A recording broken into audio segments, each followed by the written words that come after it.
Magandang araw mga Lods. Iyan. Ngayon ang topic natin ngayon mga Lods. Patungkol sa parakeets. Gusto mo bang maging maamo at malusog ang iyong parakeets mga Lods? Panoorin mo tong video na to. Let it, bang, bang.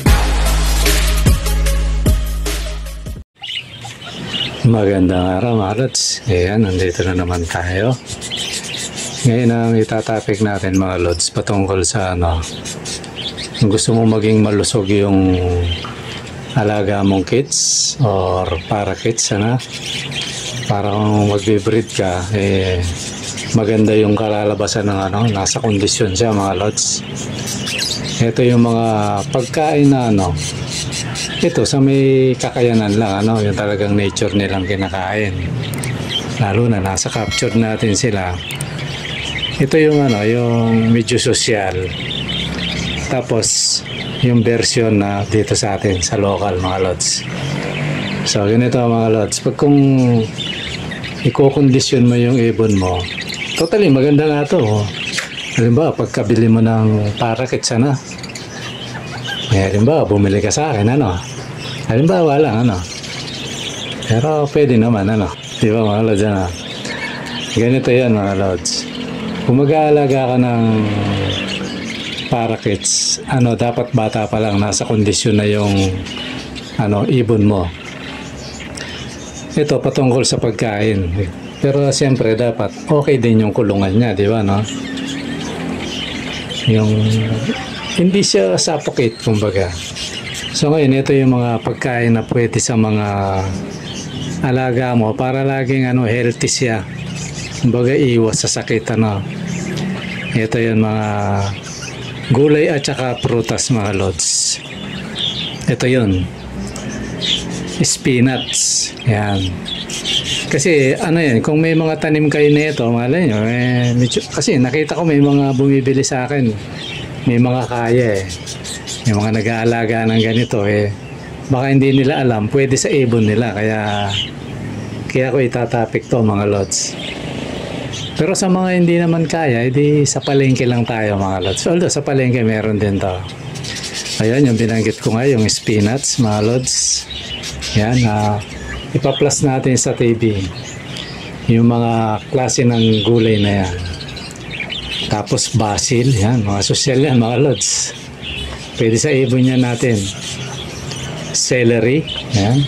Yung celery, mahusay din yan, pampakondisyon. Cucumber, diba? O pipino mga Lods. Yan, medyo mura lang naman yan. Tapos lettuce, ito medyo pansosyal mga Lods.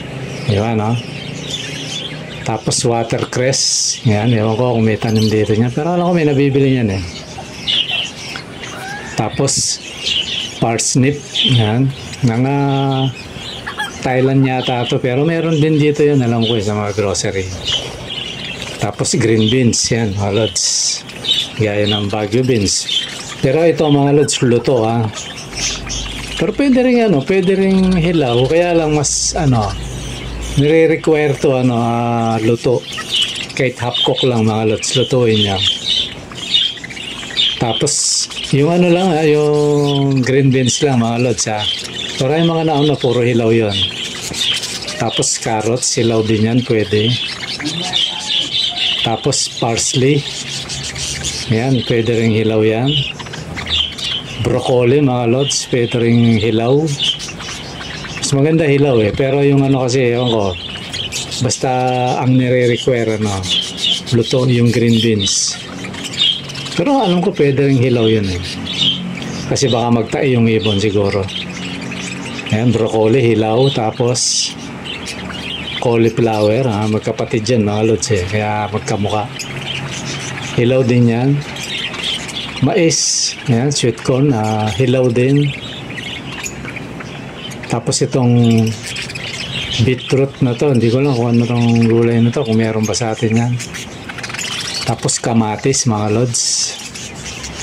Diba yan, mura lang kamatis sa atin. Tapos sa prutas naman mga Lods na safe sila, na talagang pang healthy, saging yan. Pwede yung saging mga lods. Tapos, blueberry. Ewan ko, mukhang wala yata sa atin dito yan. Pero pwede yan kung meron kayong, kasi may kaya-kaya, baka may mga pagkain silang ganyan. Pwede sa ibon yan. Tapos kiwi, mga lods. Ayan. Alam ko, China to yata, o Thailand yung kiwi na to. O Middle East. Hindi natin alam kung saan bansa to, pero pwede sa ibon yan natin. Tapos ubas, mga lods. Pero, tanggalin nyo yung buto. Mga lods. Ngayon, kung medyo alanganin kayo, wag na lang. Pero okay na okay yan sa ibon. Pero ako, matyaga ako dyan, mga lods. Minsan nag-uwi si Commander. Natanggal ko lang yung buto. Yan, pwede yan. Tapos mansanas, mga lods. Ganun din, tanggalin din yung buto. Tsaka yung piras. Yan. Para safe, alisin yung mga buto. Ayan, mga lods. Yan yung mga pwede sa ibon natin. Diba, no? Kahit palagay ko, kung napanood nyo to, gugutumin kayo. Kasi nakakagutom yung mga itsura niyan. Ngayon, mga lods, naman, kung wala naman kayo ng mga ganyan na gulay, pwede yung yung local version, mga lods. Ito yon, kangkong. Ayan, hindi ko na siguro ilalagay yung mga picture kasi naman yan alam naman natin yung kung ano yung kangkong. Yan, ako madalas pinapakain ko kangkong. Talbos ng kamote, mga lods. Pwede rin sa ibon yan. Yan yung mga version na pwede na marami sa palengke. Pechay, yan. Repolyo, diba? Yan yung mga pwede. Tapos sa prutas naman, lalo na kung may mga maluwag yung hardin mo, may naihingi ka, yung bayabas, mga lods. Yung ibigay nyo yung hinog. Yan. O kaya yung manibalang. Yung talagang papunta na sa hinog yan. Pwede yan. Tapos na-discover ko, mga lods, pala yun, hindi pala maganda. Kaya kung pinapakain ko yung hindi ko alam Buti nag-research ako. Yung orange pala, mga ito, hindi advisable sa mga parakeets natin. Sa parakeets lang, ewan ko lang sa ibang ibon. Hindi siya advisable at saka pinya. Yan. Kasi malakas ang acidic. Nagkakaroon ng acidic yung natin, yung mga ibon sa organ nila. Kaya buti nag-research ako. Nakita ko tuloy maano ko pa naman pinapakain yung mga ibon ko niyan. Kaya maganda yung nagre-research, mga lods Ngayon, kung tamad kayo mag-research, mga lods, manood lang kayo dito sa channel. Yan, marami kayo matututunan. So yan, mga lods, yun yung mga lahat ng binanggit ko ng mga gulay na yan at saka prutas. Yan yung hindi naman lahat yan, mga lods. Hindi naman lahat. Halimbawa, ngayon gusto mo ito sa mga may kaya lang yung talagang alagang kapatid talaga yung nila sa ibon. Spinach, sample lang. O sige, sa tayo local para medyo makatotohanan. Kasi ito pang mayaman to Sa makatotohanan tayo, halimbawa, kangkong, di ba may tinatanggal tayo sa kangkong, yung pinaka-tangkay niya. Yun. Ngayon, pwede rin yung pati dahon, kung gusto mo talaga yung healthy yung ibon. Pinagkangkong mo, hugasan mo mabuti. Pag pinagkangkong mo ngayon, at least sa loob na 1 linggo, 2 beses. Yan. Yan, halimbawa, sumunod naman, nakabili ka, talbos ng kamote. So, ganun din. At least 2 beses o 3 sa loob na 1 linggo. Huwag araw-araw. Ngayon, kung gusto mo konti lang alaga mo, gusto mo araw-araw pa kayo ng gulay.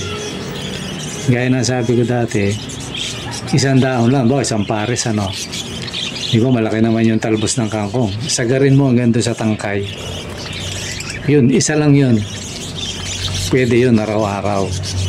Basta isang dahon lang. Basta malaki yung dahon nun, di ba? Malaki naman yung dahon ng ano, yung dahon ng kangkong. O kaya ang talbos ng kamote. Yun yung ano. Ganito yung sistema mga lods, 2 beses ano.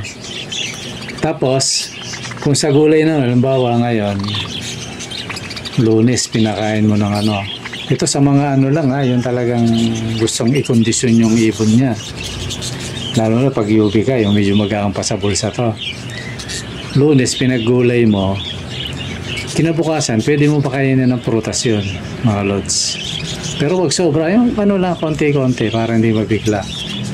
Kasi ang ratio talaga, mga lods, 3 beses hanggang 2 beses gulay. Kung gusto mo susunod, prutas naman. Ganun ang diskarte, mga lods. Sunod na linggo, 2 hanggang 3 beses din, prutas naman. Bahala ka na kung ano yung sa mga nabanggit ko yung pwedeng ano, saging yan, pinagsaging mo. 2 beses yun o 3. Sa loob na 1 linggo, yung ano lang, tamang saktong mabusog lang. Parang pinaka-side dish lang, mga lods. Lalo na kung pares lang. Pero kung nasa flying cage sila marami, halimbawa ganito, gawa tayong sample, mga lods. Ano sila, halimbawa ano sila, mga 20. Ibibigyan mo ng saging. Siguro sapat yung isang saging na malaki, mga lods. Kahit anong klaseng saging, yung hinog, biyakin mo sa gitna, tapos pirapirasuhin mo gano'n. Parang slicein mo, parang ano siya, in-slice mo. Yun, kasama balat. Yun, sapat na yun sa 20 ano, yung isang saging na malaki. Kasi hindi naman nila maubos yun pag nagdalawa ka na eh. Yung tamang simot sila para walang sayang, mga lods. Tapos sa gulay naman, kung mga 20 o 30 pirasong ibon. Kasi ako may sariling ano yung alam niyo yung kung sa kangkong o talbos ng kamote, di ba? Yung sa kangkong, yung pag nagsigang tayo, maraming ano yun, di ba? Imisis ko ano yun pag naghimay yun, ano, mas marami yung natitira na pinapakain niya sa ano. Kinukuha lang niya dahon, tapos yung pinakatalbos ng kangkong, yung katawan hindi na Ako, mga lods, medyo inihiwa ako ng tagi ano yun tig 2 pulgada o minsan 4 na pulgada nga Ginugunting ko yon. Kasi pag mahaba, nag-aagawan kasi sila Yan, nilalagay ko yun. Kung 2 tali yung binili ni Commander, tapos sa 30 parakeets. Yung lahat ng pinaghimayan yun, binibigay ko lahat yun, mga lods. Isang kulang pa sa kanila yun Ngayon, kung nasa Paris sila, yung nasa breeding cage, yung sukat lang ng 4 pulgada, mga 2 ganun lang, mga lods. Yun, sapat na yun sa Paris. Minsan nga, di pa nila maubos yun. So, ganun lang ang pagkukondisyon, mga idol. Yun, panigurado, malakas ang katawan ng ibon mo, maganda balahibo, kasi naibigay mo lahat. Lalo na kung itong lahat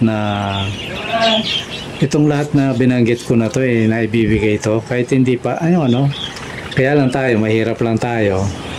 Mga talbos kamote, tsaka although ako, mga lods, marami akong binibigay na sa mga yan. Kaya, yun din siguro yung dahilan kaya makikinis yung ko. Kasi, yung sa akin, merong,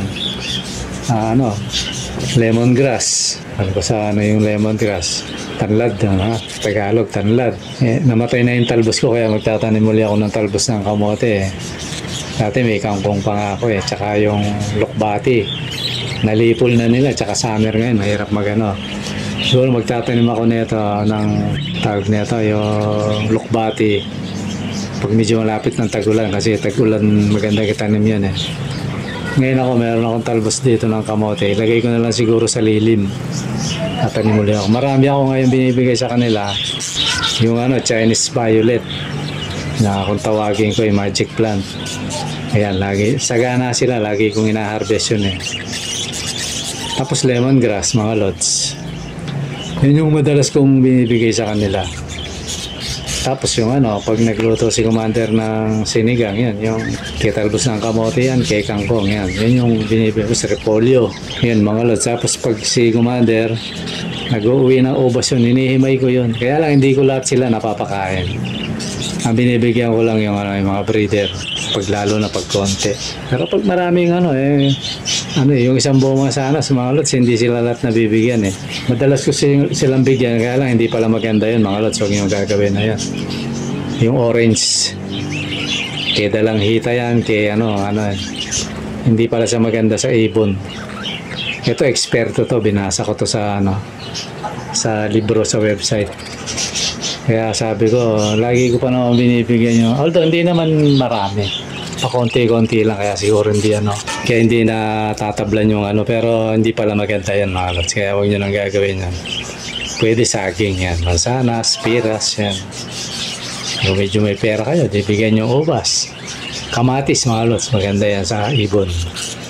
Vitamin C din yan eh. So yun lang siguro mga lods yung yung tip natin sa ating sa ating vlog na kung gusto mo maging malusog at malakas ang ibon mo at higit sa lahat maamo. Kasi pag binibigyan mo ng ganyan yung mga lods tuwan-tuwa ibon sa'yo, kaya pag makikita ka pa lang yan, mapapansin na kadungaw na sa iyan. Kasi laging iniisip niya, bibigyan mo siya ng gano'n mga lods. So yun lang mga lods ang ating at sana may natutunan kayo sa ating vlog. At na rin sa mga bagong breeder, papasok pa lang sa larangan ng pagpaparakits mga lods. Yan. Itong video na to para sa inyo. Pati na rin sa mga veterans na hindi pa rin aware hanggang ngayon sa mga ganitong estilo. Okay mga lods, maraming salamat sa panonood. Bye-bye.